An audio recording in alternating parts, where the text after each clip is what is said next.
Got the power. The views and opinions expressed are those of the host and guest and not necessarily those of TalkTameItRadio.com, the management, the staff, or K&E World Network, LLC. Live call-in talk show. Dial 1-877-932-9766 and join the conversation here on TalkTameItRadio.com. This is The Compensatory Concept with Mr. Neely Fuller, heard exclusively on TalkTameItRadio.com, the world's greatest radio. Radio the way it should be heard. And now, Mr. Neely Fuller. If you do not understand white supremacy, which is racism, what it is and how it works, everything else that you understand will only confuse you. Only confuse you. Only confuse. Okay, good morning and welcome to TalkTameItRadio.com. And did you know that TalkTameIt Radio, or rather TalkTameIt, is now on Facebook TV? All you have to do is log on to Facebook.com//TalkTameIt. That way you can hear and see us, this program right here, The Compensatory Concept with Mr. Neely Fuller, on Facebook.com/TalkTameIt. And you can also like us. We are interested in your comments. Good morning. On the world's greatest radio, we go where you go, and you are now in touch with the Compensatory Concept. I am Mr. Bobby. I'm your co-host, and this is radio the way it should be heard. Today, we are still on the seventh area of people activity. We'll be discussing religion. And have Mr. Fuller, who is on the line live from Washington, D.C., make his comments and answer your questions. And believe me, this morning we do have a lot of questions. Mr. Fuller, good morning, and how are you? Good morning. I'm still learning. You are still learning. All righty. Let's do this. You can also call the show if you would like by calling 1-877-932-9766, or you can Gmail me at the numeral 7, Mr. Bobby, BOBBY, @gmail.com. And I will get your emails. I don't know if I will read them this morning, but I will get them, particularly relative to the subject that we will be discussing today. And also, don't forget, go to Facebook.com/TalkTameIt, where you can see and hear us. And if you're wondering why I'm repeating that, is because the management has decided that they want you to tune in to not only see but listen to the program, and then hit that like button and leave a comment, and they will at times bring your comments up. Mr. Fuller, again, you said you're still learning, so let me start off with this question. My emails or Gmails have been blowing up, so let's get right into it. This is from the Gmails from Dr. Eric. He said this: Mr. Fuller, due to the recent racist attacks that occurred in Virginia, I've noticed an increase in the use of the term, quote, white supremacy, end quote, being used to describe the individual/groups who attacked counter-protesters. I've noticed that both the media, government officials, key executives at some of the biggest companies in the country are now using the term white supremacy at a rate I have never seen before. I find this odd considering how prior to these attacks in Virginia, almost no one wanted to utter the term, quote, white supremacy, end quote, or white supremacist on TV. But now everyone seems to be using it freely without hesitation, with high frequency. Mr. Fuller, what do you think is going on here? Do you think the white supremacists are up to no good when they start using the term that was once used to precisely describe them and the system we all currently live in? Yes. Anything that the white supremacists do is to strengthen the system of white supremacy. So the white supremacists have long called themselves white supremacists. I've been trying to get people to use the term the system of white supremacy, because it's a worldwide system. In the recent broadcast and people having talks, I mean, I hear terms like in this country. In this country. You know what I mean? White supremacy has been in this country. I mean, since its inception. White supremacy has been a part of the American culture since its inception. White supremacy, and now people are using it now more than I've ever heard it used. Mm-hmm. Those two words. I've been trying to get people to use these terms for decades, and but I spell it out in capital letters, the system of white supremacy. I use the term white supremacy generally speaking, but I'm talking about it as an entire system that is a world system, and that's what I want to emphasize today, because since a lot of white supremacists now are using the term themselves now, I mean, and some of them saying that they are for it, some of them saying that they're against it, and I'll get to that later, because there's another thing that I want to point out.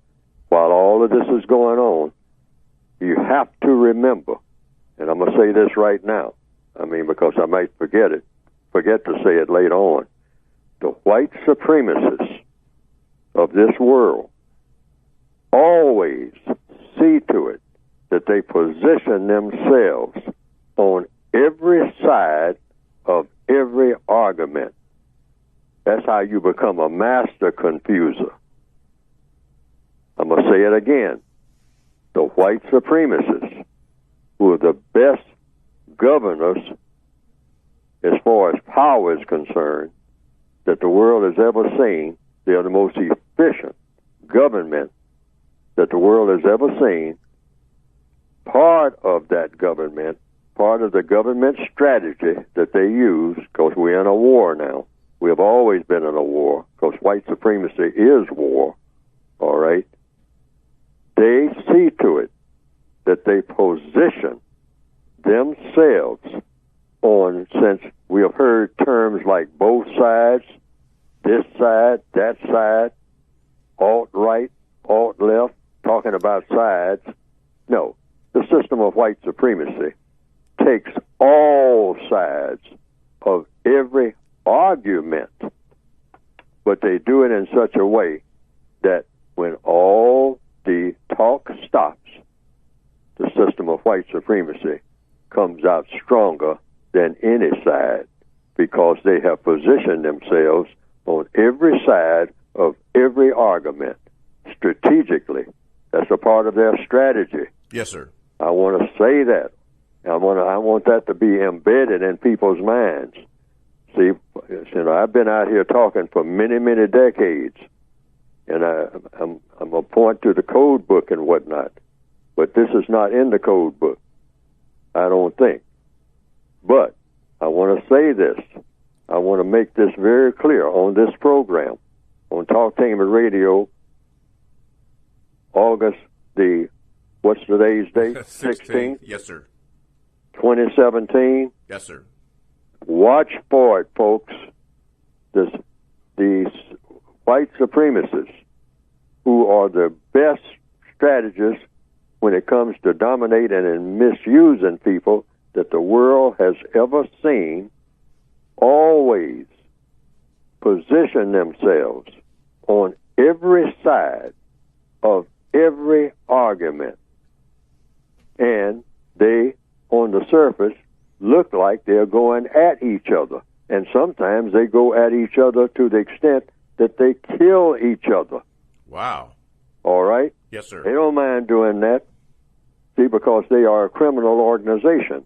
And just like any criminal organization, I mean, in history, they argue among themselves to the extent that they even fight each other on a wholesale basis in order to maintain the system. That's the whole objective. Keep the system going. Deliberate delusion. Say that again? Deliberate delusion. Yes. And they will go to the extent of actually slaughtering each other. Not just a few people here and there and a few people there. They will slaughter each other en masse.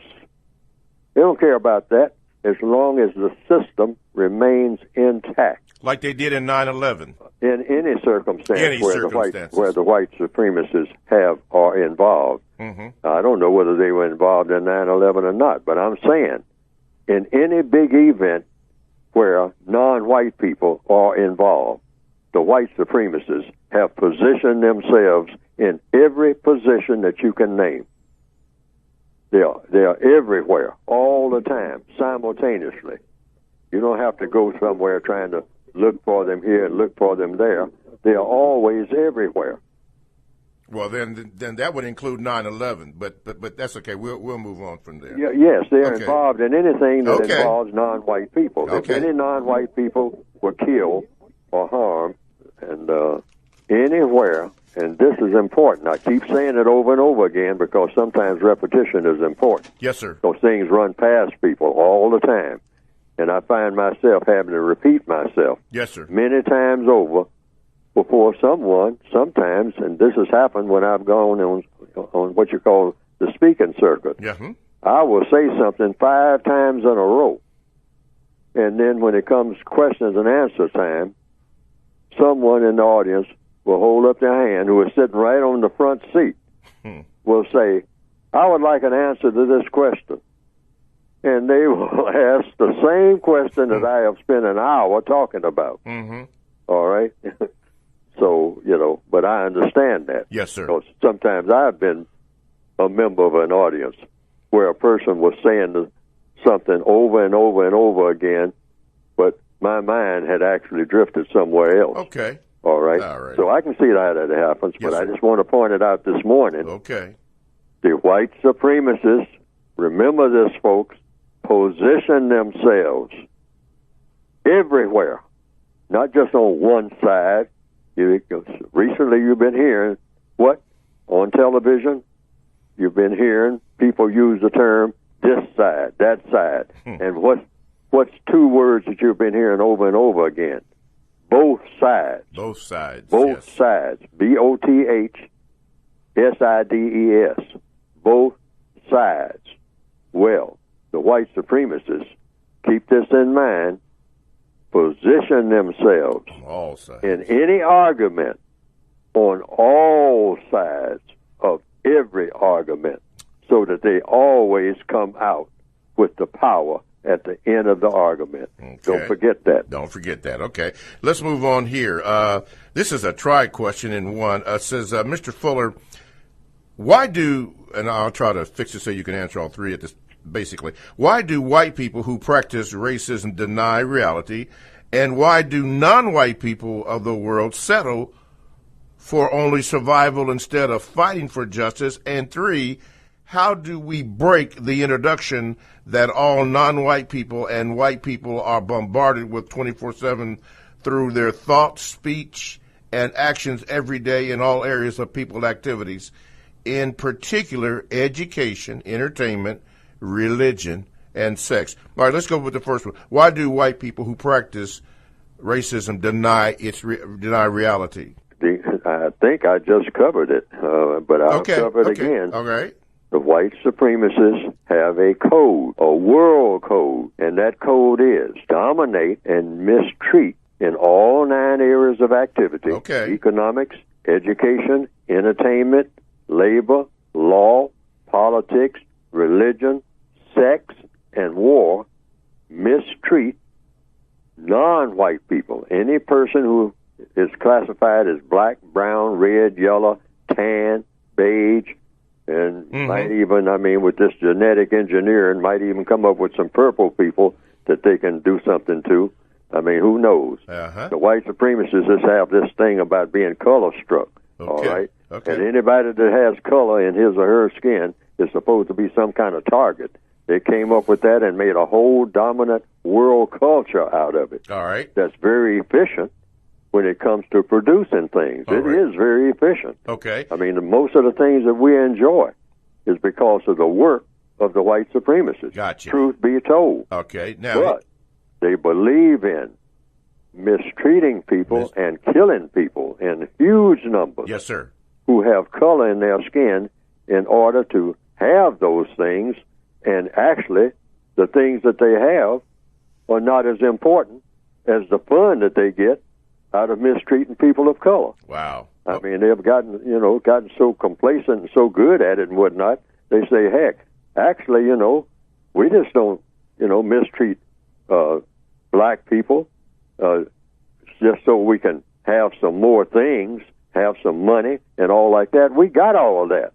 We mistreat them because that's our entire culture. Okay. I mean, and if anybody who endangers that culture, you're endangering the most valuable thing that I value in my entire life. If I'm not doing that, I don't know what to do with myself. Oh, I want to even kill myself, and a lot of them do. All right. I mean, the suicide rate among a whole lot of white supremacists is going up. Why? Because they say it looks like we're losing the ability to not just have things. We got things. We don't care anything about these things we have. I mean, cars and television sets and all like that. I mean, that's convenient. We know how to do it. We know how to make them. I mean, that's no big deal. But we're going to lose the ability to mistreat people of color? Oh, my God. We can't do that. I mean, what am I going to do? I'll be bored. Okay. That's the white supremacist mentality. I am bored if I can't go out there and beat up on some black people. Okay. I mean, that gives me my that makes me feel like I'm somebody. All right. I mean, you're going to tell me that I got to be nobody? That I got to be nice to everybody and all like that? I just can't stand it. Oh, I don't even want to be in this world. Let me out of here. Okay, that's the white supremacist mentality. Okay. Don't forget that. Then the second part is, why do the non-white people of this world settle for only survival instead of fighting for justice? Only do what now? Why do the non-white people of the world settle for only for survival instead of fighting for justice? Oh, because we have been trained, first of all, and I want to emphasize this too, not to study white supremacy at all until it is more or less just stomp us in the face or gun us down on some highway or something like that, and then for 5 or 10 minutes we all get excited and whatnot and hang some teddy bears on a fence and whatnot, and then we go back to doing what we do best, watching each other so that we can criticize each other and beat up on each other and kill each other. Truth be told, but we were trained to do that. Yes. Trained by whom? By the white supremacists, the usual suspects. All righty. And then the third part is it, how do we break the introduction that all non-white people and white people are bombarded with 24/7 through their thoughts, speech, and actions every day in all areas of people activities, in particular education, entertainment, religion, and sex? How do we break that into the indoctrination of that? Counter-racist code. And here again, I'm going to say this because I haven't even mentioned the book. But before I went on the program this morning, I was thinking, Fuller, you got to keep talking about your code book. I mean, because everybody's going to be talking for the next few days until they wear themselves out about what's going on right now. And then everything will just all die down again if the white supremacists decide that it's going to die down again. All right? And just be, business as usual and go back to this, a few shootings every now and then on some highway or something, and black people will jump up and scream and yell and hang some teddy bears on a fence and then go back to sleep until the next 2 weeks, the next thing happens, and then we'll get all flared up about that until we just finally decide, well, we're tired of doing that. Let's just sing and dance and clap our hands, which is the pattern that we usually follow, which is why nothing ever gets done. So I'm saying we need a counter-racist code where we get serious about this ongoing war that's been going on much longer than anybody who is now breathing on this planet. All right? I don't know when white supremacists began, but we need to replace it with what? A system of justice. Now, what is justice?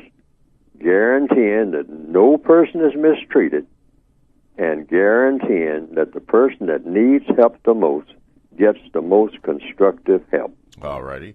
TalkTameRadio.com is a 24/7 no-charge worldwide broadcasting facility with hosts delivering on various topics such as news and lifestyle, sports, law, health, wellness, religion, and politics. Now, here are several that I would like to share with you. Let me get it in front of me. Do this. Oh, yeah. How about Blue Moon Saturday? We know who does that, don't we? Yeah, there he is in the background. All in the Family, and how about Wiggins World? Now, all these shows are exclusive to TalkTameRadio.com, and all you have to do is click on programs for the scheduled times. Talktainment Radio, that's radio the way it should be heard. This is Mr. Bobby, the co-host on The Compensatory Concept with Mr. Neely Fuller, who is live from Washington, D.C. on the line. We are speaking in the seventh area of people activity, which is religion. And if you have any comments or calls, you may do so by calling 1-877-932-9766, or you can Gmail me at the numeral 7, Mr. Bobby, BOBBY at gmail.com. And more importantly, you can do this. Go to facebook.com/talktainment, where you can see and you can also hear us. And I'm told that there is a like button right there. Hit us on the like button, and then you can leave a comment. Doesn't make any difference what it is. You can do that, and I'm told that they will bring some of those comments up to me, and I will give you a shout out. So go to facebook.com/talktainment. And we'll get you on there.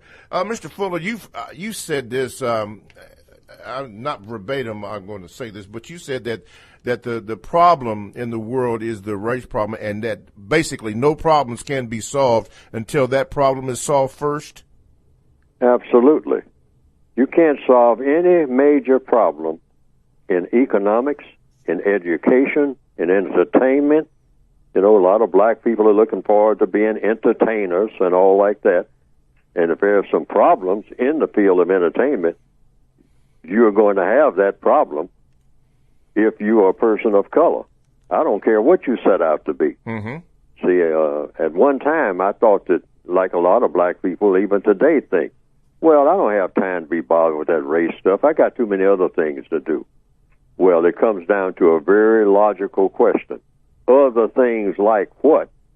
When you are born in a prison called the system of white supremacy, and so you're not going to deal with the prison that you're in, I mean, and start trying to think that you can act outside of a prison when you are born in the prison and never been out of the prison, and that you are going to do something outside of a prison when you are not outside of the prison. That doesn't make sense. It's not logical. And it takes some people 50 and 60 years to find out. My whole life has been spent in a prison called racism. Okay. See, the whole world is dominated by racism in the form of white supremacy, if you're a person of color. And sometimes a person has almost got both feet in the grave before Eureka. They suddenly realize that. Mm-hmm. After spending an entire existence wondering why they were having all the problems they were having, when it was right there in their face from the day that they were born. Right there. So your assignment, according to counter-racist logic, from the day that you were born to the day that you are finally in that grave, you are supposed to be, logically speaking, trying to replace that prison system with the system of justice. All right. System of racism with the system of justice. If you are not doing that, according to counter-racist science, you're not doing what you were put here for. Okay. Let's take a phone call. Line number one. Is that what it? Okay, line number one. You're on with Mr. Neely Fuller, Jr. What is your question? Yes, thank you. Good morning. Peace and blessings as usual. Compensatory Constructive Action meeting every Saturday, 2800 St. Louis Drive, across Lake Clifton High School under the dome. My question is, from what I'm understanding from Mr. Fuller, is the only defense we have against white supremacy is righteousness. Righteousness, and we also need the help, I guess, with the non-white people. I mean, the white people that aren't white supremacists, we need their help in order to conquer the system of white supremacy, from what I see. So If they're comfortable within this system, why would they even want to think about helping us when we're even battling amongst our own selves, people of color, the Mexicans against the this and the blacks and the that. We're not organized. People of color are totally unorganized, which we know. So okay, I'm just trying to see what we can do. Okay, wait a minute. Now, so that we can, Mr. Fuller can understand that question, could you condense it and put it in a question form so that he can answer that directly? Okay. What I'm saying is we need the non-white, we need the white people that aren't racist to help us overcome white supremacy, and our only weapon is righteousness to fight against white supremacy is what I see. Okay, righteousness. Okay, yeah. That's a statement, but okay, Mr. Fuller, response, please.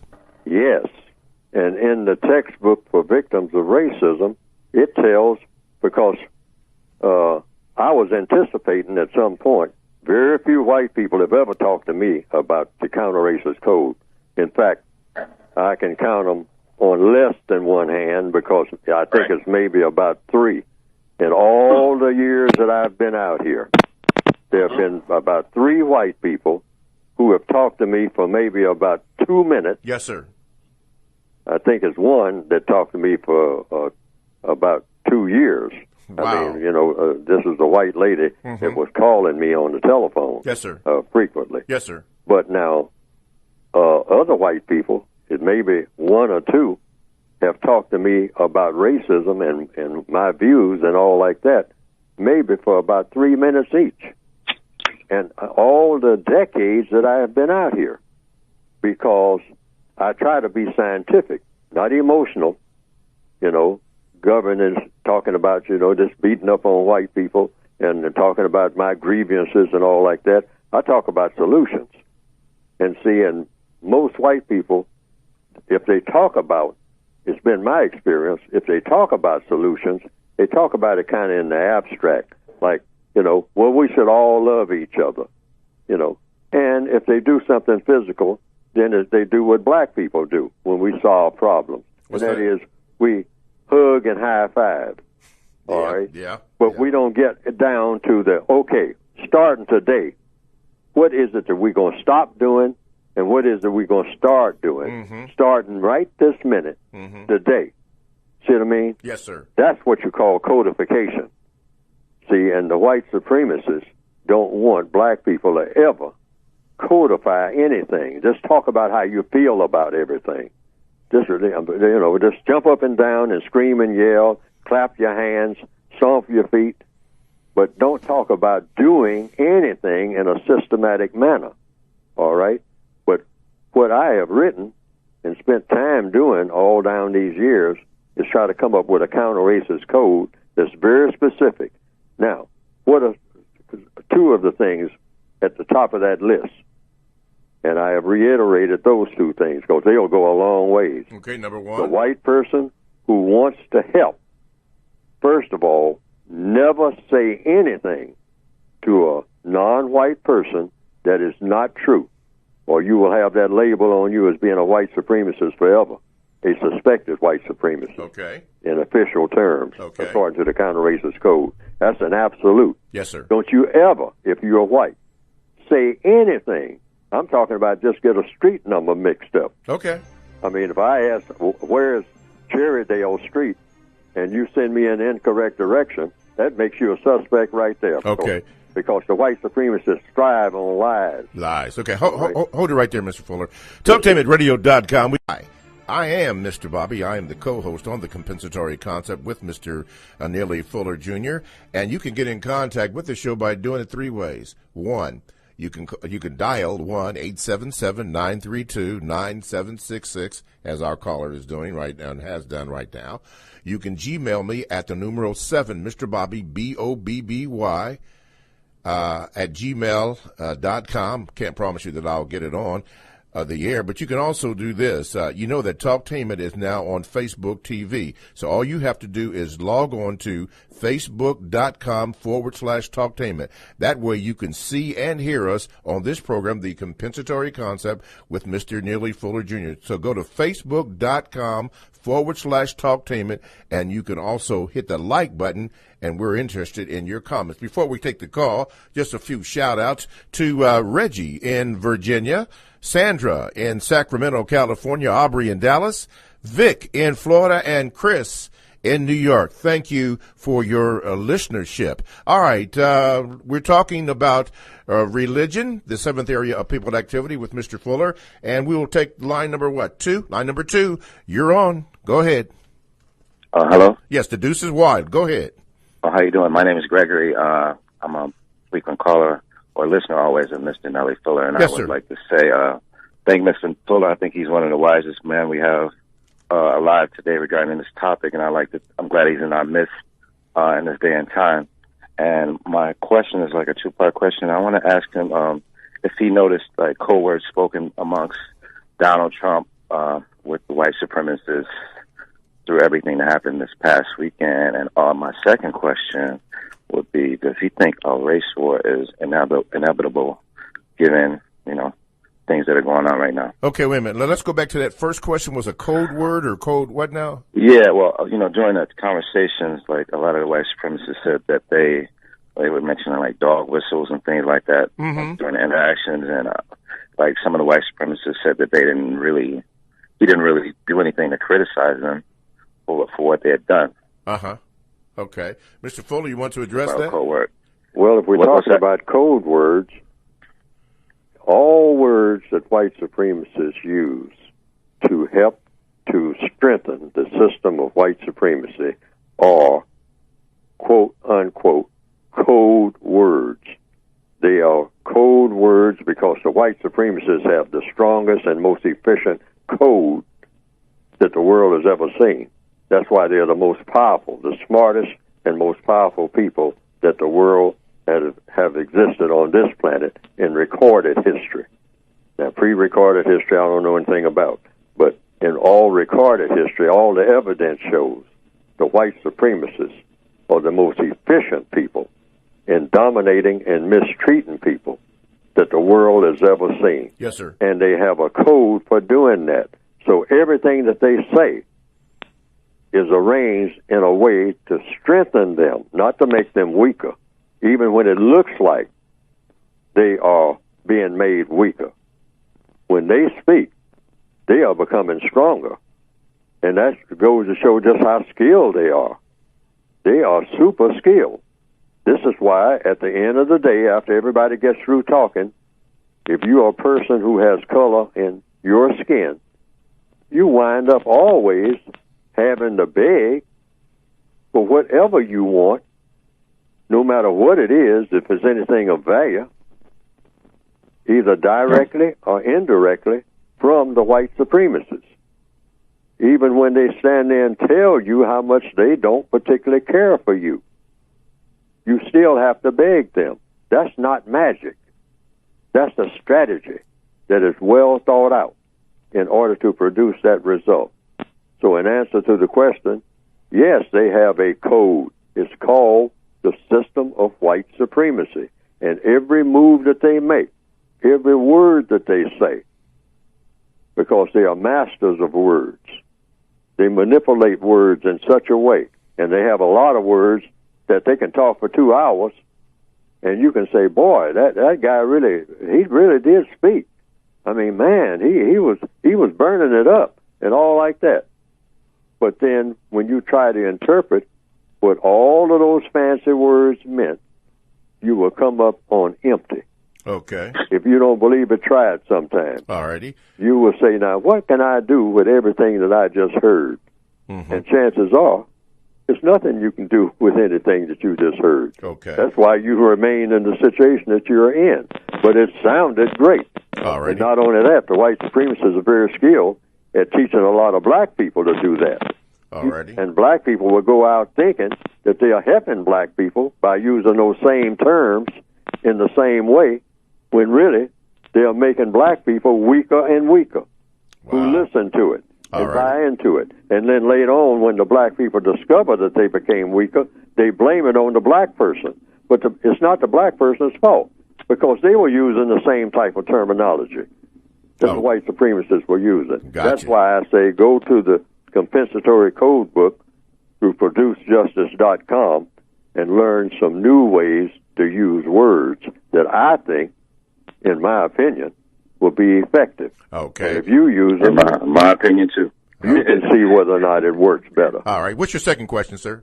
My second question is just that, the fact that they used to be dressed in hoods and all that, but, under the Trump administration, even at that situation that happened in Charlottesville, like they were dressed in his clothing, like khaki pants, white shirts, red hats. So it seems as though, like, everyone is just, under this administration, they're going to be more exposed to this, not hiding themselves. So I think things are inevitable. So I wanted to ask Mr. Fuller if he thinks like a race war is inevitable. Okay. During this day and time. Okay. Go ahead, Mr. Fuller. Okay, ninth area of activity, war. And I've been saying this over and over again, but I'm going to repeat it in answer to the question.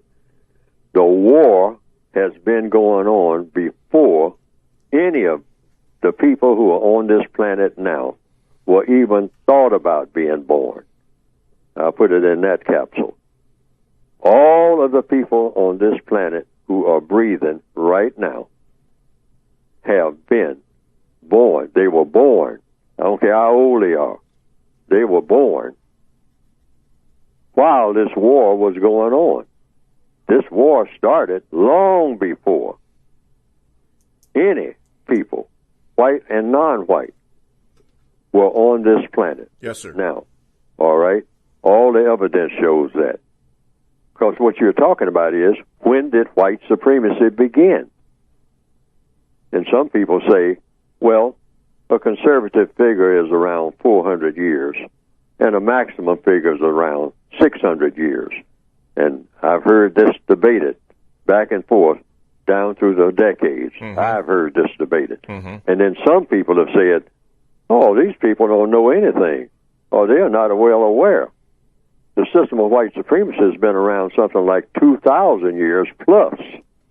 Okay? That's a long time. It's a long time. Because you don't have anybody on this planet who is 2,000 years old, I don't think. No. All right? So when you talk about when did the war begin, the war began before we were born, and we were all made prisoners of war a long time ago. We are born in prison. When black people go to prison, like I have in the textbook for victims of white supremacy, when we go to what we call prison now, I call that greater confinement in capital letters. That's how I describe it over and over again in the textbook for victims of racism that you can get by going to producejustice.com. Why? Why do I call it greater confinement? Because we are already confined. If you're a person of color, you're confined in every area of activity according to the white supremacist dictates right this minute. You're confined in economics. You're confined in education. Here it is, 2017, and we're still arguing about schools. I mean, have we noticed that? Just schools, the second area of activity, education, learning, which you have, if you're going to be on this planet, you're going to have to know something. And so we are arguing about how much a black person is going to know about anything. And the white supremacists make the decisions about what we learn. In fact, if we get a certificate of learning, you better have a white person's name on it in the system of white supremacy. Otherwise, it's not going to be recognized nowhere. That's true. That's true. That's true. Think about it, folks. I don't want to start, sounding like I'm emotional, which I'm not, I don't think. Yes. I'm being scientific You're here. being scientific, following the logic. Right. TalkTameItRadio.com. We go where you go, and simply download the TalkTameItRadio.com app to your cell or to your tablet. That's radio the way it should be heard. This is Mr. Bobby. I am the co-host on the compensatory concept with Mr. Neely Fuller Jr. You can call into the show by calling 1-877-932-9766. Gmail me at the numeral 7, Mr. Bobby, BOBBY at gmail.com. Or now you can go to Facebook.com/Talktainment, where you can see and you can hear us, and you can hit the like button, leave a comment, and I will give you a shout out like I'm getting ready to do now. Tippy in North Carolina, Ron in Springboro, Devin, who is in L.A., Patrice, who is in Nevada, and Tobin, who is in Australia. Yeah, down under. Yes, they all went to Facebook.com/Talktainment, and I was able to get it on here, and I think I'm going to get some more names too. But anyway, thank you for that. Hit the like button, leave a comment, and we can do that there. Mr. Fuller, before we take the call, you have mentioned it twice already, but we're going to do it again and briefly so we can get to our phone calls. How can one get both of your publications? You can get both of the publications by going to producejustice.com. That's producejustice.com.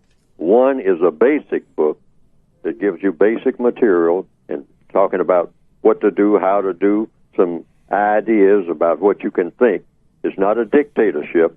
It's very selective. You just read it, and if it makes sense to you, you use it. If it doesn't make sense to you, you say, this doesn't make any sense to me at all. Yes. And I'm not using this. Right. But if you find anything in that basic book or in the additional book, the Word Guide, that makes sense to you and you think you can use it, you use it. Yes, sir. But use it within the context of where you got it. Yes, sir. Because if you add anything to it, yes, sir, you know, like on a job, anything like that, yes, or sir, particularly if you are a student in a school, say where you got it from.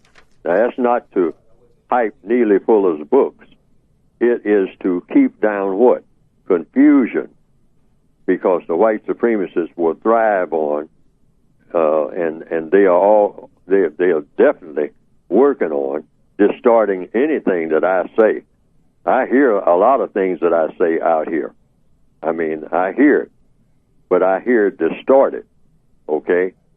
I hear it on the radio, I hear it on television, I hear a lot of the terms that I use and all like that, but I hear it also distorted because someone has added stuff or taken stuff out and all like that, right? And use it, you know, in a different way, and directly, indirectly, this is to strengthen the system of white supremacy. It's not to make it weaker and replace it with a system of justice. Yes, sir. But get the book by going to producejustice.com.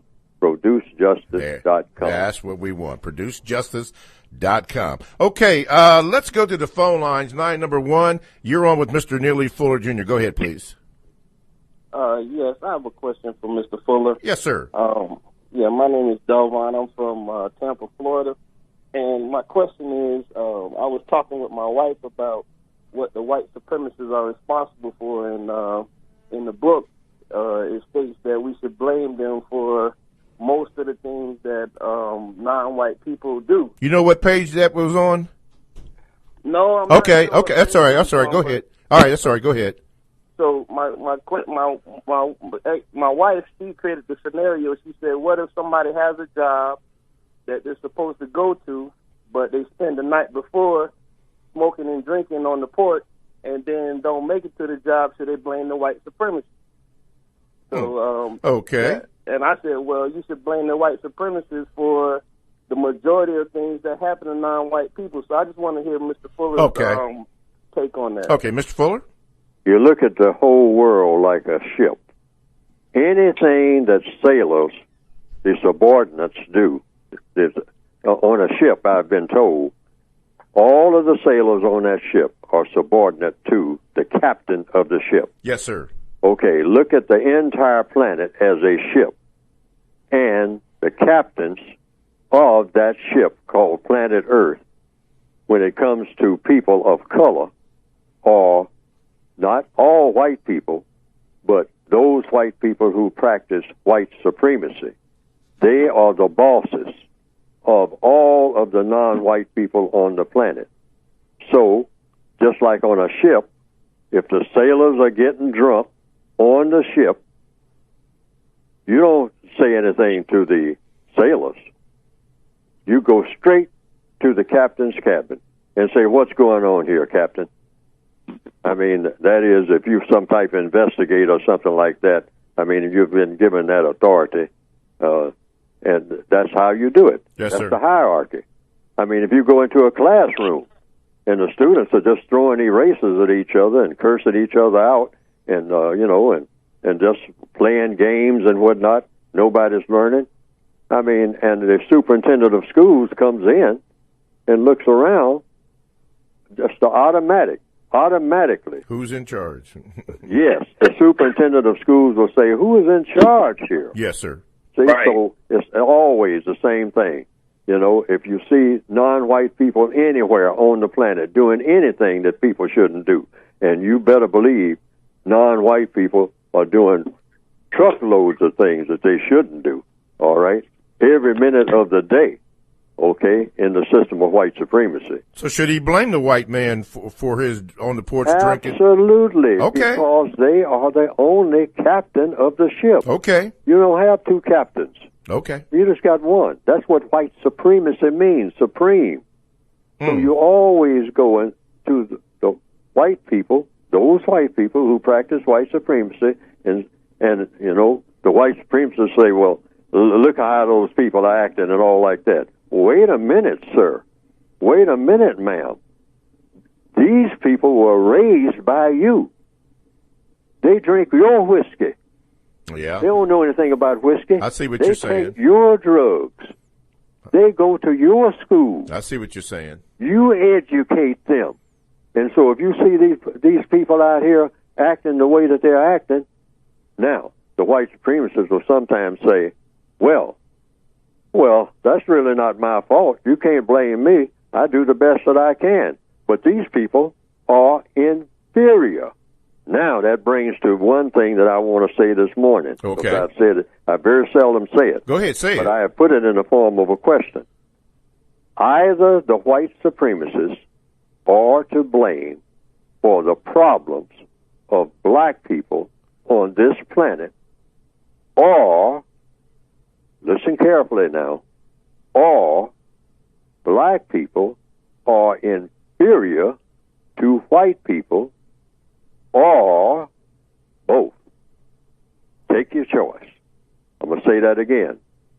Either the white supremacists are to blame for the problems of black people,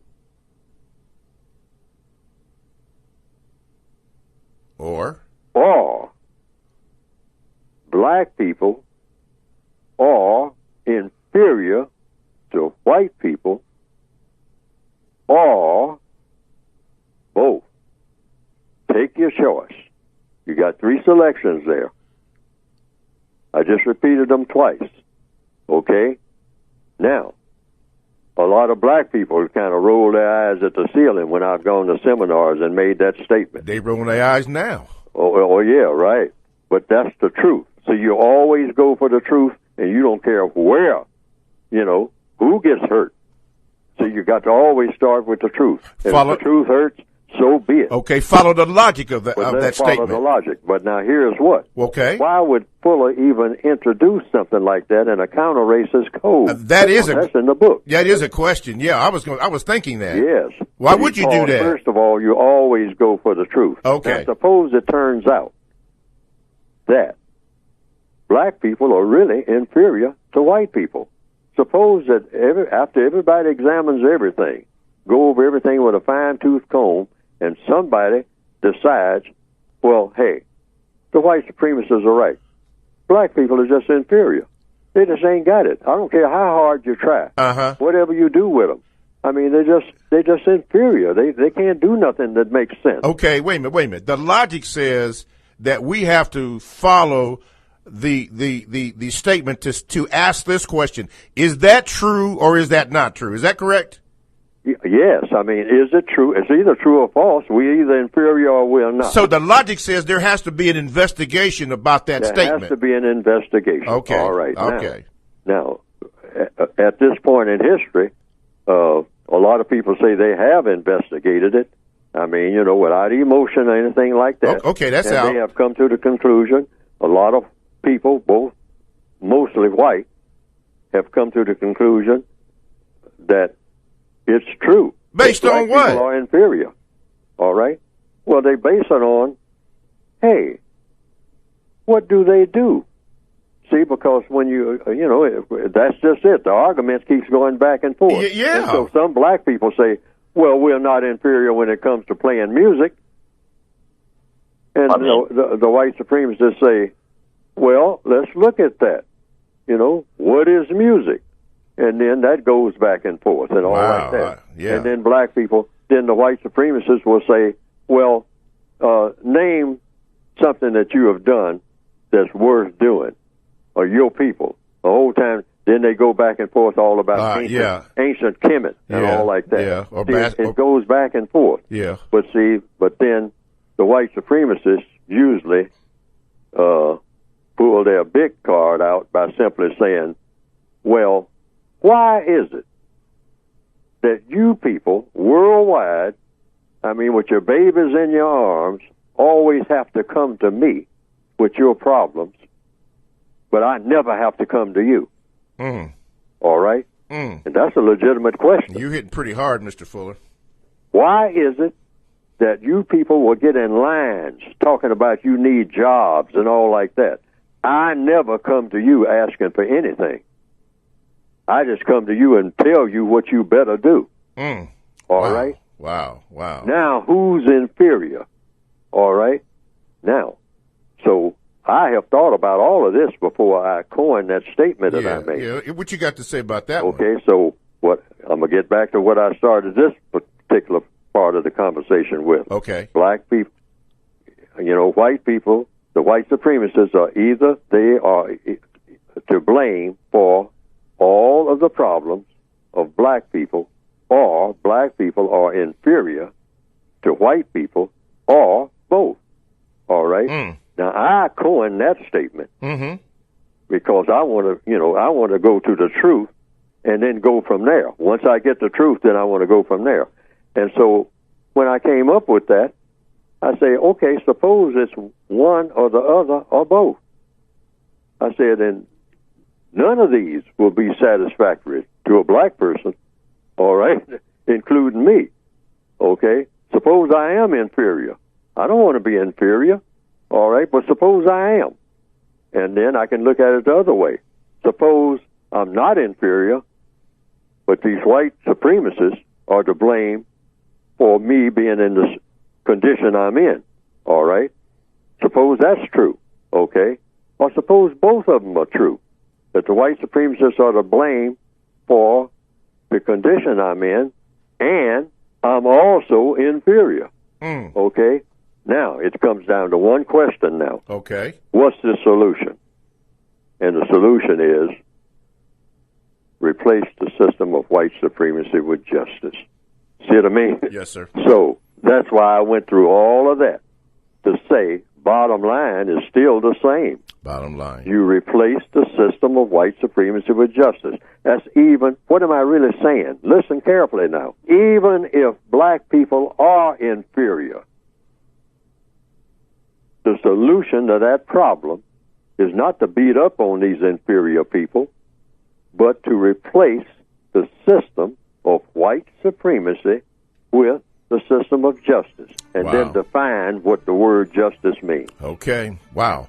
TalkTimeAtRadio.com, the world's greatest radio the way it should be heard. Thanks for listening to the first hour.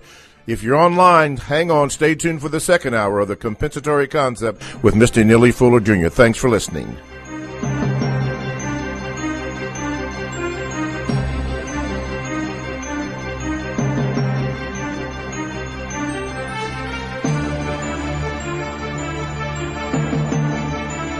You got the power. The world's greatest radio. TalkTainmentRadio.com.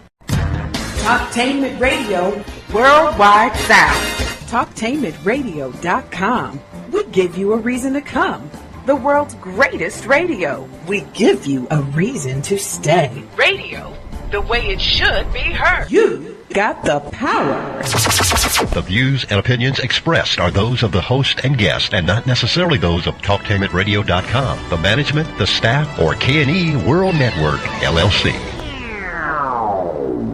Live call-in talk show. Dial 1-877-932-9766 and join the conversation here on TalkTimeRadio.com.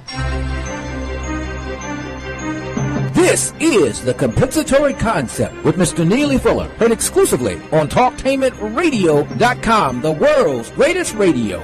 Radio, the way it should be heard. And now, Mr. Neely Fuller. If you do not understand white supremacy, which is racism, what it is and how it works, everything else that you understand will only confuse you. Only confuse you. Only confuse. Alrighty, welcome to the second opening of the broadcast of the compensatory concept with Mr. Neely Fuller Jr. on TalkTainmentRadio.com. We go where you go. And you know what? We are the world's greatest radio. You now are in touch with the compensatory concept. I am Mr. Bobby, the co-host, and this is the radio the way it should be heard. Now, let me get this out the way first here.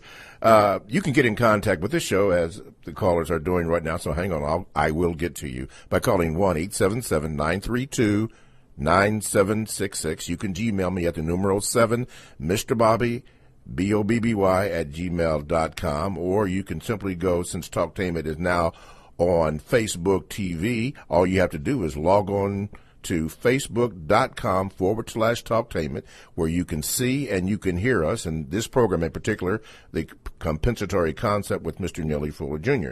That's facebook.com/Talktainment, and you can also like us. And we're interested in what you have to say. You can leave a comment, and we do have a few people that I have to call. Jolaya Carter, Oz Rockman, Kim Joshua Jones said hello. Thank you for the comment. Moshe Talmud, good morning, Mr. Fuller and Mr. Bobby. Rosalind Smothers, good morning from North Carolina. All right, North Carolina in the house. Dwayne Anderson, good morning from the central west coast of Florida. Sean Punch, Mr. Fuller, keep on doing a good job. I'm still learning. Zulu Jeff just said you. Okay, we got it. Phil Johnson says hello. And let me say this. Ed, the extermination man called, and I do have a message for him. So if he calls for you, let me know so I can give him the information that the person gave to me. I'd really appreciate that. Okay, we are discussing religion here. The seventh area of people activity. If you missed the first hour, go back and get that. Replay it. Some very dynamic comments by Mr. Fuller, statements. You should do that. And speaking of statements, we're going to take a phone call now. Line 1. Okay, line 1. It's all you. Go ahead. Go ahead, line 1. Oh, yes. This topic is based on religion, right? The concept of religion and how it has basically controlled, I guess it has controlled both sides, blacks and whites. And my problem is, the religion has kind of put us in a loophole over the centuries because of our concept of religion, which was based on spirituality. I think that religion, it holds black people down. In the 60s, during the civil rights movement, it was powerful because when Dr. King was pushing for us, the religion, he had the nonviolent movement going on, but at the same time, he was coming up out of that, listening to Malcolm X and a couple of other guys, but he was also talking about the segregation. And he was talking about that he felt like that he was leading our people into a burning house of fire. Well, that part of Dr. King, we didn't understand that Dr. King really was talking about, okay, now listen, we have been so focusing on what white people have done to us for centuries, but we haven't been focusing on what we have done to ourselves. That's the problem. Okay. And religion, like I say, I think that religion has been one of our biggest downfalls because the church have gotten out of the place of talking about civil rights and the movement, and they got us so dwelled on what we need to be praying and praying and hoping for a change, and that ain't gonna never happen. We have to change ourselves as people. Okay. And the problem is, it has nothing to do with religion. It has nothing to do with, in my city, my hometown, we have so much violence, and everybody's saying, well, what do we do about violence? It starts at home, the parenting. Starts at home. We have to start re-evaluating our kids. All righty. We have to go to attack the church and And instead of talking about praying, that ain't going to make a change. Okay, thank you, Mama. Thank you very much for your call. Appreciate that. We'll have to put that under VGQ. What's the next line, Ed? Line number 2? Okay, line number 2. You're on with Mr. Neely Fuller Jr. Go ahead. Hey, how you doing, Mr. Bobby, Mr. Fuller? Can y'all hear me? Yeah, go ahead, sir. Oh, I'm sorry. We having trouble getting the show in Baltimore, so I can't hear you guys. Okay. But I'm in Baltimore, of course. This is Brother Muko, where we hold a compensatory constructive action meeting every Saturday, 9 to 10, St. Louis Drive, under the dome. So anybody listening in Baltimore, y'all can come and join us. But my question for Mr. Fuller, I hope you haven't covered this already. But my question to Mr. Fuller is for my care unit in Baltimore. Can you please explain why it is important that if you practice a religion, your belief should be backed up by logic? Okay. Mr. Fuller? If you practice what? Any religion. First of all, I'll go to the 7th area of activity, which is where we're supposed to be in the textbook for victims now. I'm sitting here listening, and I'm thinking, and this would include what the previous caller said. Go to the textbook, if you have one, and look at what I have said from my viewpoint, based on logic, because everything that I say is supposed to be based on logic. Yes, sir. Not just what Neely Fuller is trying to push, out of his ego or whatever it is that he might have. It's supposed to be scientific. 1 and 1 is 2, all right? Right. So that applies to religion, too. Yes, sir. Because, first of all, you do what? When you start talking about anything, what is religion? Now, I try to get that straight in the textbook.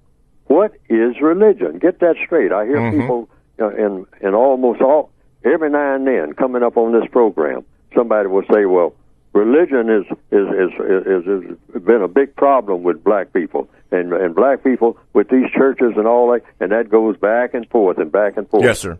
Now, we need to stop the back and forth and come right to the scientific approach. The codified approach is, first of all, if you use a word like religion, you define the word religion first of all. That's number one, right out of the gate. Otherwise, everything else is going to be downhill anyway, if you don't define what you mean by religion. Religion is nothing but a strong belief backed up by action. And the most effective religion among the people of this planet that the world has ever seen right this minute in 2017 is the religion of white supremacy. Yes, sir. It's a strong belief backed up by action. There's no religion that is superior to that religion. According to what? Neely Fuller? No. According to the evidence. Or logic. All right? It's more people who cater to the system of white supremacy on this planet right this minute, the religion of white supremacy, than any other religion or all the other religions combined. Wow. All the other religions are busy fighting each other, arguing with each other about, in the Christianity, people are still hitting each other over the head with the Bible, which is why you got a different church on every corner with a different name on it. The St. Matthew, the First Baptist Church, the Second Baptist Church, the 20th Baptist Church, Baptist, and all of them say, what we do here is a little bit different from what they're doing down the block there. All right, a little bit different. I thought you were all Christians, which means you come together in Christ. Okay, and so now, and you go to the Islam. Well, just read the newspapers and make up your own mind of what that's all about. When you look at the Islamic religion right now in most of the world, you have people who call themselves Muslims who are killing people who call themselves what? Muslims. Yes. You don't have to have a religion to kill anybody. All you got to do is just start killing. The dead people are dead. That's for sure. Okay? And you have, all over the world, Buddhism and whatnot. Everybody arguing and fighting. Now, in the religion of white supremacy, which is a strong belief backed up by action, you have white people who are white supremacists who fight each other. But they don't fight each other to the extent that the religion is still not the strongest religion among the people of this planet.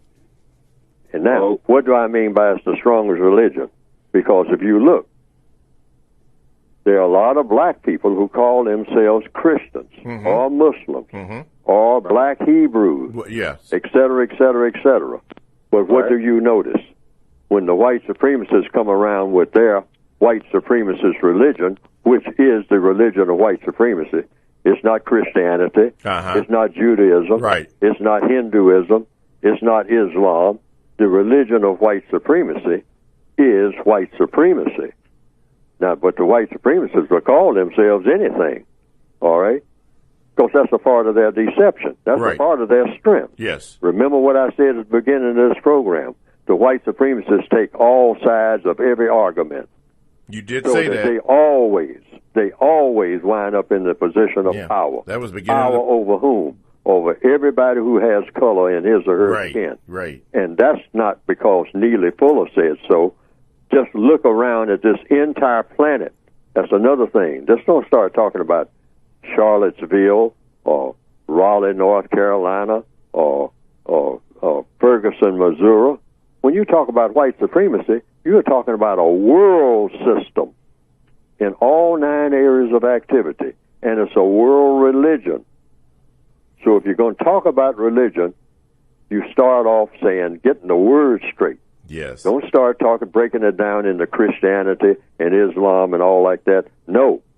Go straight to the religion that everybody caters to. Yes. That's the religion of white supremacy. Yeah. You know, Mr. And Fuller, put it in those terms. Say, hey, I'm not knocking anybody's religion. I'm not pushing anybody's religion up or down or sideways or anything. I'm talking about the strongest religion that the world has ever seen, ladies and gentlemen. I'm talking about the religion of white supremacy and their practitioners. Yes. You know, it's funny because we were having meetings this week, and of course, Charlottesville is in the news, but there's been a lot of towns. Many of them haven't been mentioned, but Rosewood down in Florida was mentioned. But one of the things that was brought up was that a lot of people don't know about the Black Wall Street, the killing of people in I think it was 1921. Now, I've never been in Tulsa, Oklahoma, but some people act like that this incident in Charlotte was basically white. I mean, not the first time. No, this killing of mistreatment of black people has been going on for a long time. And they were wondering, Mr. Fuller, and I did tell them that you're from Oklahoma, but I don't know if you weren't born then, but you know anything about that? I mean, and this particular pattern? People didn't talk about it when I was young. I was 60 miles away from where all that was happening. And, of course, I wasn't born at the time that it was happening. I was born in 1929. That was in 1921. Yeah, 1921. But people in the town where I was, 60 miles away, they simply didn't talk about it at all, except just 1 or 2 people, all right? And a few people at the time that it happened got in cars and, just about 5 or 6 cars, I understood, and took guns over there to try to help out the black people in Tulsa. Wow. Okay? Because it was, but that was just another one of the small incidents. Small. When you look at, yes. See, when you talk about white supremacy, you're talking about all of the millions of black people who drowned in the Middle Passage or were thrown overboard and whatnot on account of they didn't, have enough space for them or whatnot, or ran out of food and they died and all like that. All type of horrible things happened. I mean, ships going back and forth, back and forth, back and forth. Yes. Over what? Hundreds of years. See, we talk about hundreds of years. We're not talking about, remember when they lynched that black guy down in Dalhart, Texas? Folks, please, it's okay to mention those things, but talk about things, going over hundreds and thousands of years.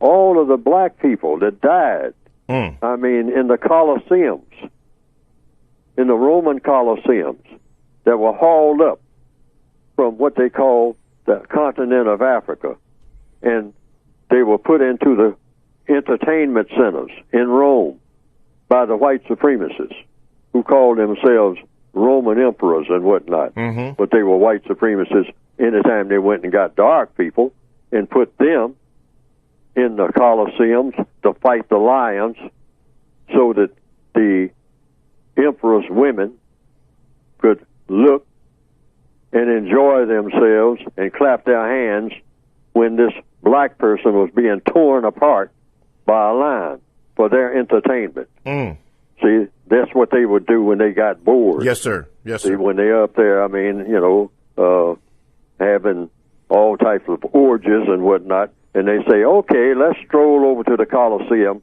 and watch these Africans, these Afrites, these inferior people, I mean, fight the lions. And we'll watch them for about a couple of hours getting torn apart. And I mean, and that way we'll thrill ourselves because they like the thrill. They like using that word, this is a thriller. Yeah. That's why they like to write books about, what do they call it? Thrills. Thrills and chills. All right, thrills and chills. Okay, murder mysteries. Who done it? I mean, let's find out who did it.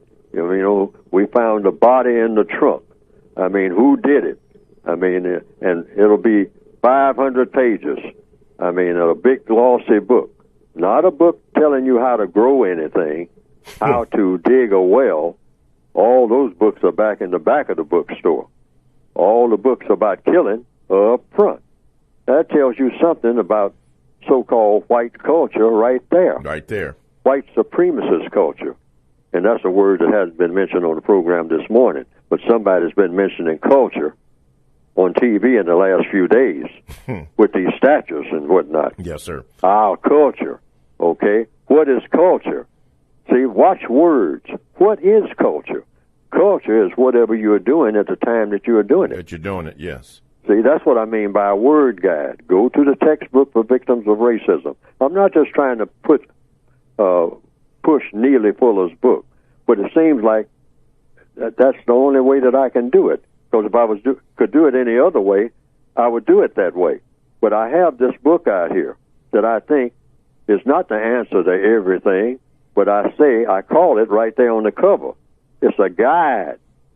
It's to lead us, you know, in a different direction in a way of doing things from what we have been doing. Because of what? It's a compensatory code. Yes, sir. Which means what? We haven't been doing what works. And I'm thinking that if we start using some of the things that I'm just trying to start off in a very baby-like way, start off us in this direction, mostly just paying attention to how people use words, that will go a long ways overnight. Yes, sir. Towards solving our problems. That's my belief. That's your belief. And if it doesn't happen, I mean, if we actually do it, then that's all on me. Okay. They'll say, Fuller, you led us, you know, you had us, you steered us, you made suggestions that had us off course.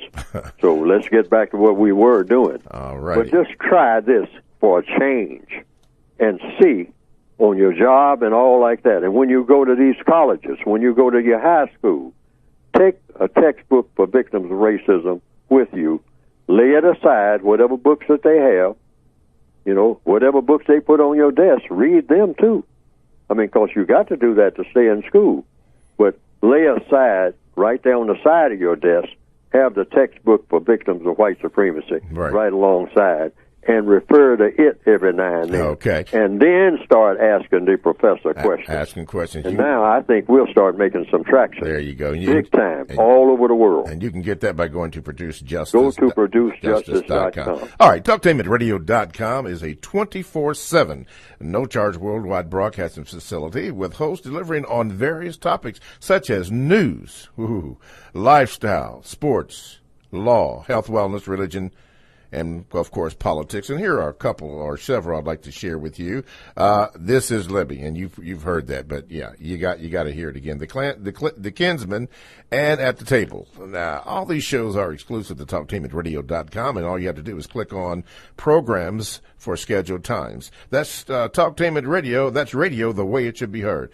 I'm Mr. Bobby, the co-host on The Compensatory Concept with Mr. Neely Fuller Jr., and our topic is religion. We haven't even got to the pages of that today because the calls have been coming in and the comments have been great. But anyway, you can listen to us by going to, by calling 1-877-932-9766. Gmail me at the numero 7, Mr. Bobby, BOBBY, at gmail.com, or you can go to Facebook.com/Talktainment. That's Facebook.com/Talktainment. And there you can see us and you can hear us. And also there's a like button. You can push that. You can hit a comment. We accept all comments. And if you do that, we will read your name out, like the names I'm going to read right now. Pat in the Upper Peninsula of Michigan. Dennis in State College, Pennsylvania. Gilbert in Memphis. Paul in New Orleans, Louisiana, Cindy in Crestview, and Lucille down there in southern Alabama. Okay, thank you for your loyal listenership, and we'll go on from there. Okay, let's see here if I can swipe this up here and get a Gmail here. Okay, this is from Doc Mack. He says, Mr. Fuller, why can't we, and I know we as Afro-Americans are victims of white supremacy, but are we allowed to speak our minds the way we see this fool of a president do, or should we just keep our mouths shut and suffer in silence, meaning holding all of our frustration at injustice inward? There is a procedure for solving all problems. All problems. I'm going to say this for the 10 millionth time, and I'm going to keep saying it until hopefully something grabs somebody, and they try it.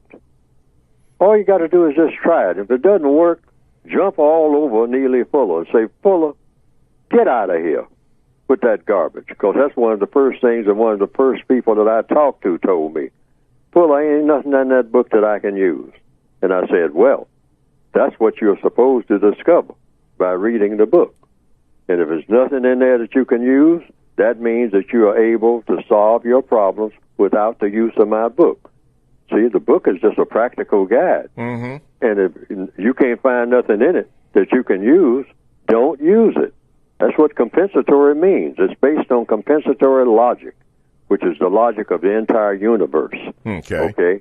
So it's just not about Neely Fuller. Okay. So here's what. What you do is don't remain silent. Don't remain silent. So if you're not going to be silent, what are you going to be? You are going to say something. So what are you going to say?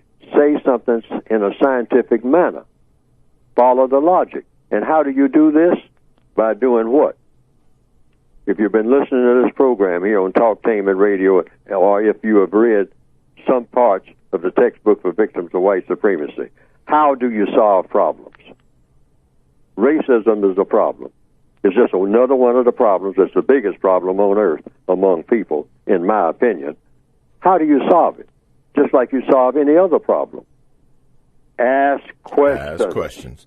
Okay. All problems, without exception, all down to the history of the entire universe, have been solved through the process of questions and answers. Okay.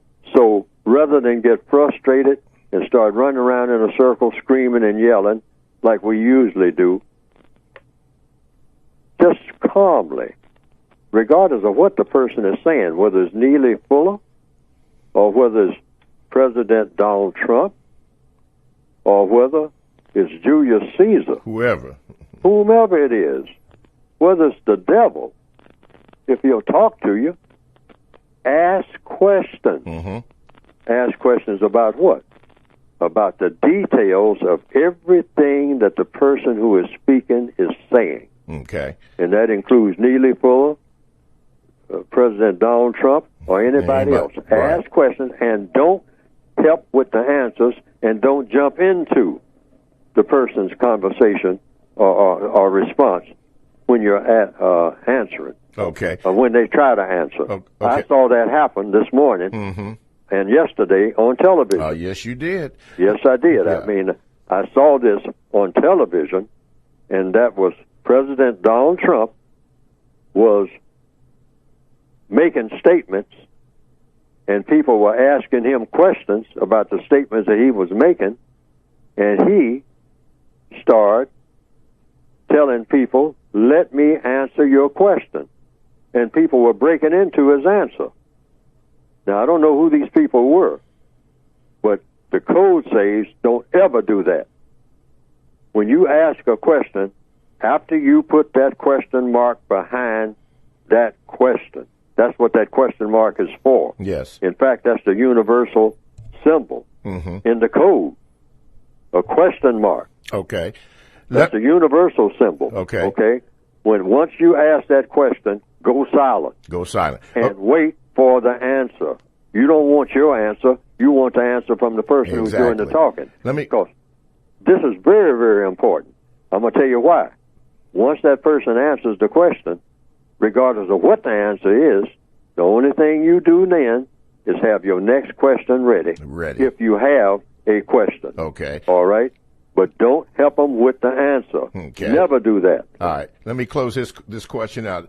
He says, if your book is still valid now, that these white supremacists have come out with vengeance, can we continue to just ask them questions, or is it time to pick up arms and prepare for war? You are engaging in maximum counter-war verbally. I'm talking about, everything is thought, speech, and action. Yeah, yes. And speech is a form of action. You're engaging in the best form of speech action. Speech, which is action. The best form that you can possibly engage in when you ask one strategic question after another. And don't help with the answer, because it will always lead you right where you need to go. This is how truth is revealed. Questions and answers. Every school that's worth being called a school is made up of what? Questions and answers. That's all a school is. I don't care how big the building is, how small it is, or whether you're having school up under a tree. It's all questions and answers.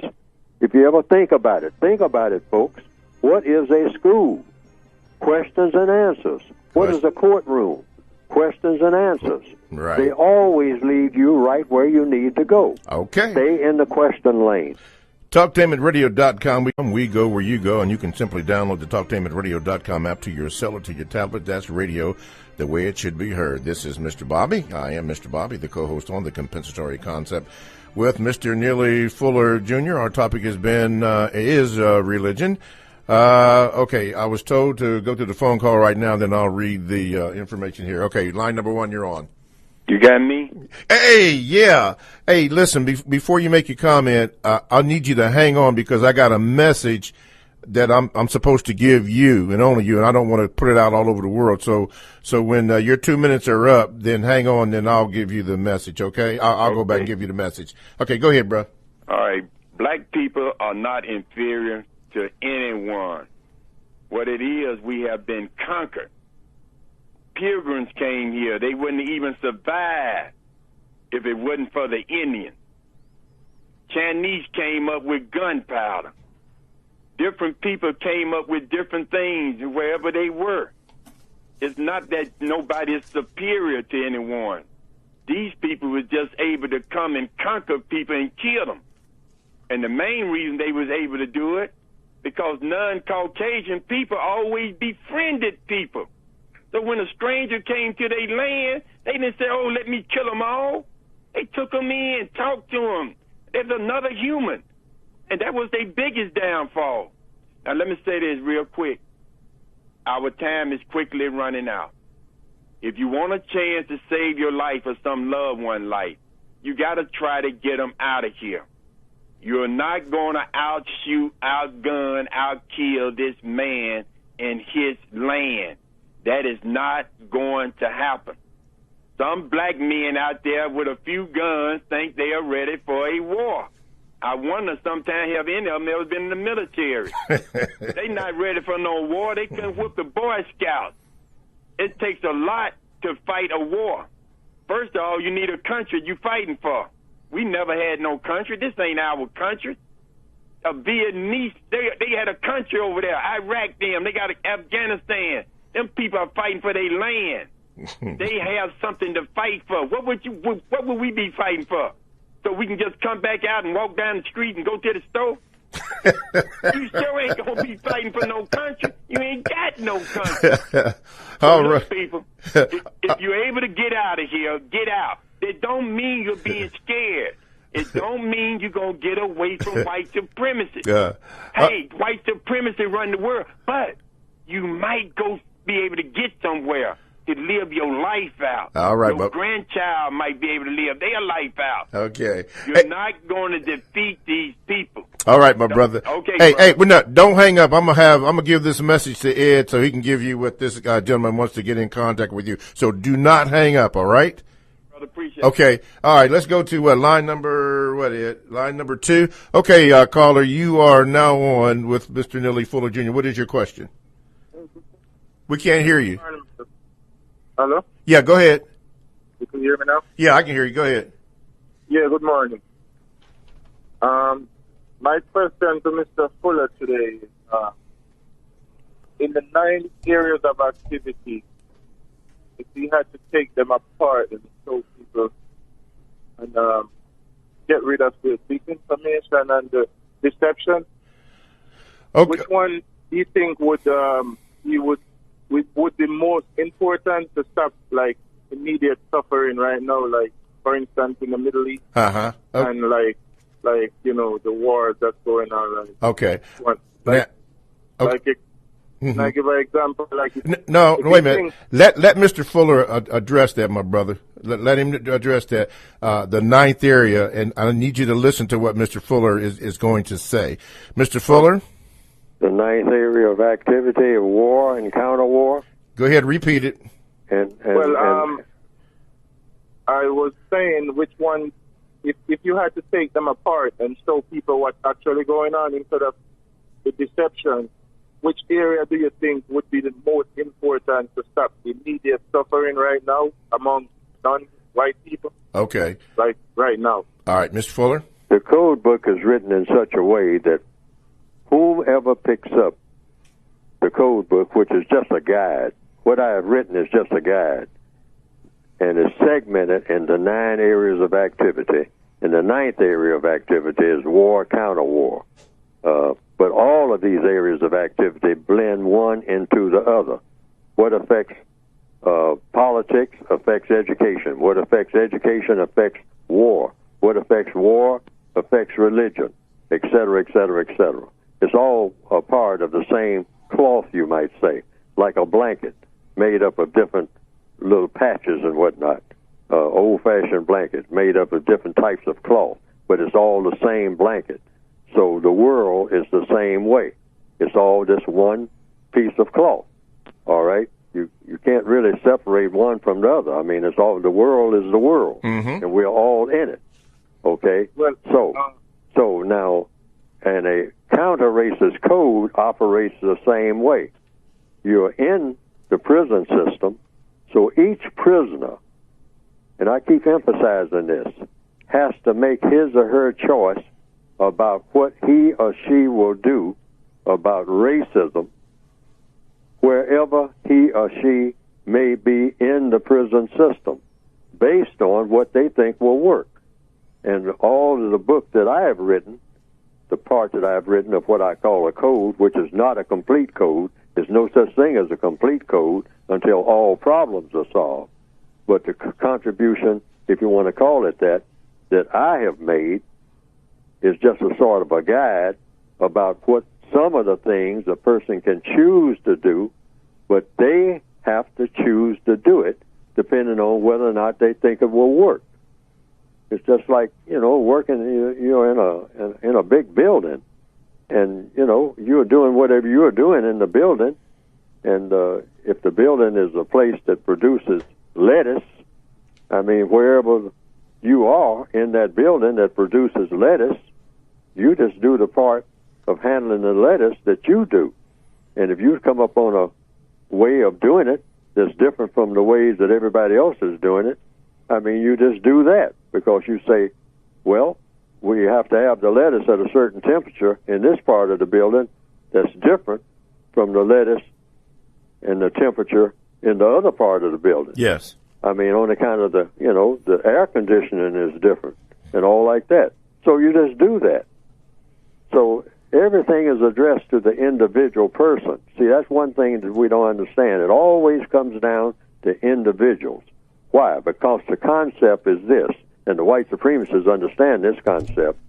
You solve the problems of each individual person by having a code of thought, speech, and action for that individual person that fits his or her circumstances. Then you solve the problem of all individual persons. That's why each individual white supremacist can go anywhere alone, because they are not alone, because they are taking what with them? Not all the other white supremacists in the world. They are alone. Yes. But that's all they need, because they got one other thing with them, and that's what? A white code. A white code. And what is a white code? Things that you do, things that you don't do. All righty. Things that you say, things that you don't say. And they have found out that having a code that's designed to always serve you wherever you are, and they have, by trial and error, made it work better than any other code that any other people have ever produced in the recorded history of the world. TalkTameAtRadio.com. We go where you go. You can download the TalkTameAtRadio.com app to your cell or to your tablets. That's radio the way it should be heard. This is Mr. Bobby. I'm the co-host on the compensatory concept with Mr. Neely Fuller Jr., and we've been discussing religion in the system of racism or white supremacy. Mr. Fuller has addressed it going on. This is the second hour. If you'd like to get in contact with the show, you can do so by calling 1-877-932-9766, or you can Gmail me at the numeral 7, Mr. Bobby, BOBBY, at gmail.com, or you can do this. You can go to facebook.com/talktainment. That's facebook.com/talktainment. And there you can see, and you can also hear us. There's a like button there. Hit that, and then there's a comment button. You can also leave your comments, which we will appreciate. And we give you shout-outs like I'm getting ready to do now. Keith in Texas, thank you for listening. Kim in Houston, Tyreek in New York, Anthony in South Africa, thank you. Mitro in French Guiana, and Mr. Washington in Yellow Springs, Ohio.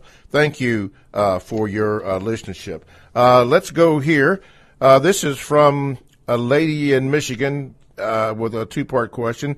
Mr. Fuller, what is your advice when a black person does low-standard work and it affects the office? Should he or she be reported to the boss who is white, or should he or she be overlooked so that he or she doesn't lose their job, which will affect his livelihood and be detrimental to him or her as a black person or a black man? I've tried giving him, in particular, hints about his work ethic, but the level of his work seems to be getting worse. I don't want to be a snitch, but it's been frustrating. I recall a story that you told about a jalopy who was hard-working, committed, reliable, dependable. It seems to me that some black people no longer think that they should be a jalopy, making it where we are to go to, or like Dr. King stated, burn the midnight oil.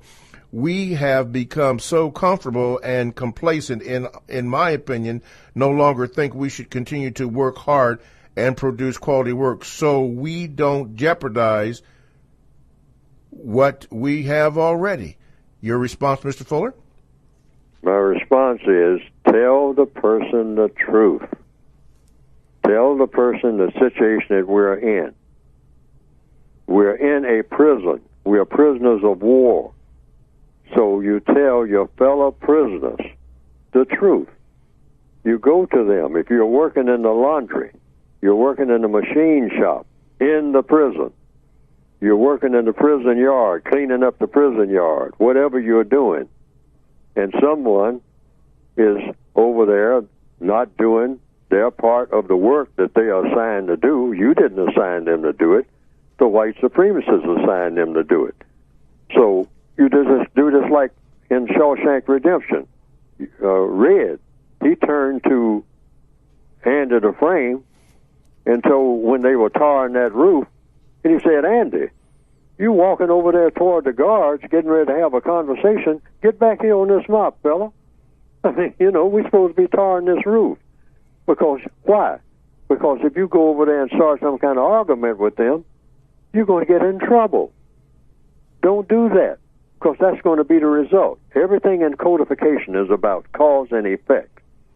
So just talk to the person about the truth of the situation, and just tell the person, now, whomever the name of the person is, very politely.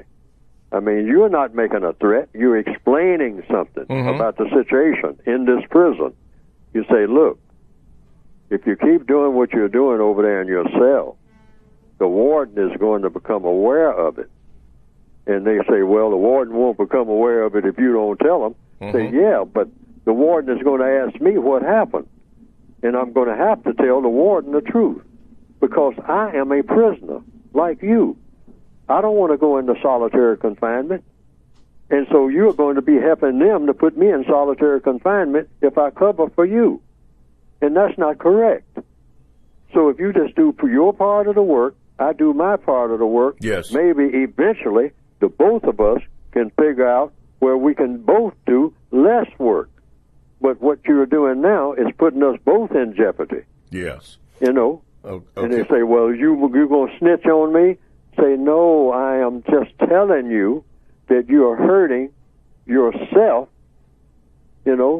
by hurting me and the rest of the workers, because you're bringing attention now to everything that's not being done that the warden is going to be aware is not going to be done. Okay. That's the way it works. That's the way it works. We are all in a prison, and we'll all suffer for what you're doing. Now, do you want to make all of us suffer?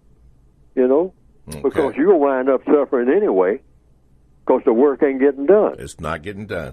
I mean, and then let them, answer them. See, once you ask the question, put everything in the form of a question. Is that what you want to happen? Leroy or Mr. Jones or whatever your or Miss name Green is. or whatever the person's name is. Yeah. Say, do you want to jeopardize everybody that you're working with so that we all lose our jobs? Because they say that we're all incompetent on account of you not doing the part that you're supposed to be doing, and there's no way that you can get around not doing it, all right, because they're going to know that you didn't do it. They're going to know, okay? Right. But they are going to jeopardize all of us by saying you didn't tell us about him not doing what he's supposed to do. See what I mean? Yes, sir. So do you want to harm all of us? Is this what you're trying to do? And just let him answer the question. Okay. Let me get this in the second part. She says, my second question is, the white supremacists seem to be letting this co-worker behave this way. I'm confused, Mr. Fuller, with why that is being allowed as well. Can you answer that? Thank you. Because the white supremacists, if that is a white supremacist, if it's a white supremacist, that is a part of that golden white supremacist strategy. See, they will deliberately put a black person among you, knowing full well what's going to happen. That he will put everybody in that machine shop or wherever it is, that office, in jeopardy, so he can fire all of you by saying none of you are no good on account of that one person, that one link in the chain that they planted there. Now, he or she may not be aware that she was planted there, but the white supremacists knew what would happen. They are very scientific. And they'll say, oh, you're covering for him. Now, we can't have you covering for somebody who's not, contributing to the firm. and making the firm weaker. So maybe it's not just feasible for us to get rid of that one person. As of next Tuesday, all of you can come in here and get your pay slips, all 7 of you, and we'll just get a completely new 7 people, which is what they intended to do in the first place. They planned that 2 years ago, but you didn't know it. But you didn't know. Yes, sir. This happens all the time. I'm telling you. See, I mean, you're talking about strategy. Yep. They didn't get where they got. Yep. As being the most powerful people on earth without having long-range strategy. You got that right. They have a strategy worked out before you even get the job. Yes, sir. About how they're going to see to it that you don't have the job before you retire. Have mercy. Mr. Fuller, at this particular juncture, we need to discuss your book. Go ahead, please. Oh, go to producejustice.com. I got to emphasize this. I mean, somebody called me, on my line. I mean, a couple of people down through the years, quite a few people really, say, Fuller, did you just be one of these other old Negroes, came up with a way to make some money selling a book and all like that? Say, you always say everybody should be straight up and whatnot. Just give me a straight answer and all that. I said, I didn't even start out to write a book, and that's true. I mean, I started out trying to tell people to write a book, giving them the information, and that is true. A lot of people know that. I came to them with just some scraps of paper and whatnot, with stuff written on for an idea for a book. I said, what we need is a one book that every black person can pick up and say, this will be my basic guide. And, I might use other guides and all like that, but this will be the basic I'll come back to in handling systems dealing with, or handling incidents dealing with, this system of white supremacy. That's how I started out. I mean, and Dr. Francis Wilson and all like that, they know that's how I started out. Yes, sir. I had a whole bunch of papers, just scraps of paper, written on the back of paper bags and all this kind of stuff in a suitcase. I walked around with that suitcase. It got so thick, the suitcase got so full and whatnot, I had to put a belt around it to keep it closed. Yes, sir. All right? But I was trying to get somebody, write some of this stuff down, please, some of y'all, about how to handle stuff on a day-to-day basis. We keep going to meetings and pointing fingers in the air and accusing people of doing this and accusing of that. I say, nothing ever gets done. I say, what people need is something they can use right this minute on their job, if they're on the job, right this minute, to keep them getting fired, all right? What to say when they go to that next meeting. They want to know specifically what to do and what not to do. Can you all write something like that? And everybody just kind of looked at me blank. So that's when I started writing the book in earnest and say, I got to put this in a book as best I can. I'll slap something together. It's not the best written book in the world. Ain't nowhere near that. I'd love to have written a book at the 5th grade level, because that's the best way to write, because then people understand what you're saying much better. Yeah. Yeah. But you can get the book by going to producejustice.com. It's a basic guide. And I say, well, hey, I know I got to sell this book to get it out there, because I don't have money. It takes money to get the book out there. And I got to do it all myself, which I did. I mean, with the help initially of Dr. Frances Cress Wilson. Bless her for helping me get the first book out. I mean, after many years. Yes, sir. I mean, of people telling her that maybe she should help me because maybe she could. And she did. Okay. And then I've been able to go since that to get the book out that I have now in this form. Okay. All right? This latest form. Okay. Okay, but go to Produce Justice in order to get it. Okay. ProduceJustice.com. Yeah. ProduceJustice.com. Okay. All right. Now let me get this question. This will probably be the last one. It says, this is from Trey. He says, my name is Trey. My question for Mr. Fuller pertains to an observation I've recently made about racism and white supremacy. It seems to me that in the age of Donald Trump, Steve Bannon, and the ultra-right nationals, white nationals, we are seeing a war within the system of racism, white supremacy. This looks like a war of of approach of how to most effectively maintain the system of racism, white supremacy. This war is between the conservative white nationalists, the Trumps, the Bannons, etc., and the progressive white supremacists, all of the liberal organizations that pretend to be for blacks. What do you think of this, Mr. Fuller? I've seen the so-called left-wing white progressives be just as racist as right-wing white conservatives within a system of racism, white supremacy, as you have described. There doesn't seem to be a political party organization that isn't contributing to the system of racism, white supremacy in one way or the other. Victims of racism, white supremacy should not be tricked into thinking that white progressives are for us simply because they are liberal. Thanks for your insight, Mr. Fuller.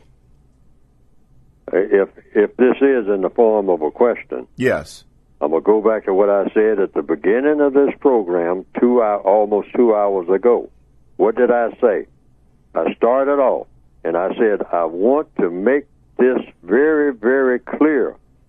This morning, in 2017, August, the white supremacists are very skilled at the art, science, code of deception. All right? And they are the best strategists in the world for dominating and mistreating people. And part of that strategy, a key part, is to do what? What did I say earlier in this program? If some of you were with this program at the beginning, today. I said it over and over again, and I'm going to end up this program saying it.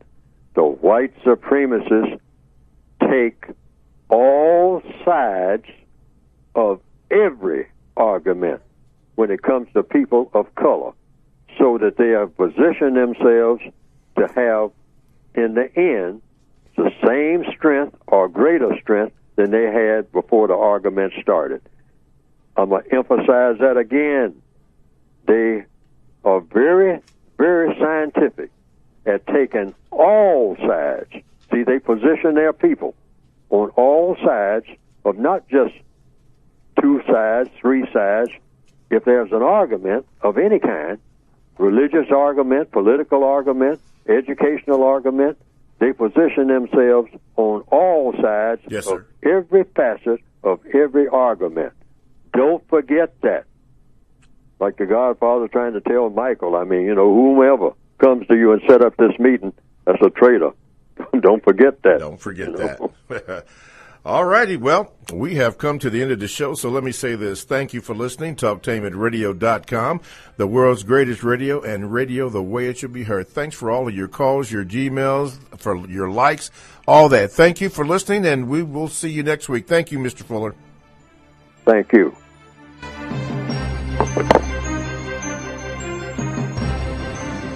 Thanks for listening to The Compensatory Concept with Mr. Neely Fuller, heard exclusively on TalkTainmentRadio.com, the world's greatest radio. The most important question in all racial matters is why. One should always ask it. Radio, the way it should be heard. You got the power. The world's greatest radio. TalkTainmentRadio.com.